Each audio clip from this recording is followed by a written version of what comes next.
Ikapoy nakaigsuon.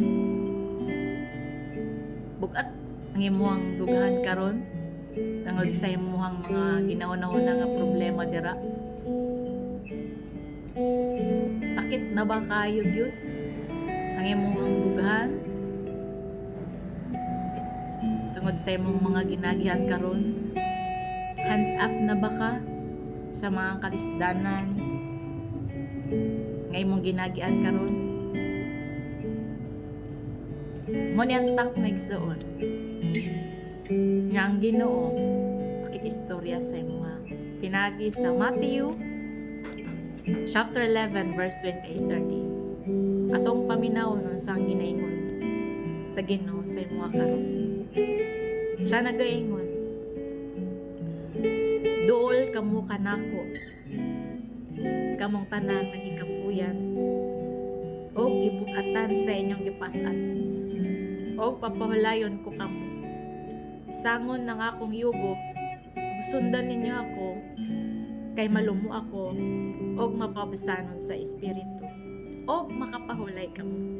Sayo ng yugo nga akong isangon kaninyo, ugaan ang ipapasan ko kaninyo. Kung isa ka sa mga tao nga naay kabukaton nga di mo maistorya sa uban o sa mga mahal nimo sa kinabuhi nga ikaw lang ang nakabalugang Ginoo ang nasayon. Kung unsa kabugat ang nakaron dara sa imong kasing-kasing, igsuon mo niyantak na kanang tanan ng mga kabugaton nga naa diha sa imong kasing-kasing una-una karon, kanang tanan i-surrender sa Ginoo. 100% tugyan mo na sa Ginoo. Kaya siya nag-promise papahulayan ka niya sa kabugaton nga naa ka diha, nga naa diha sa imong kasing-kasing karon. Unta na bless ka sa pulong sa Ginoo karon nga takna.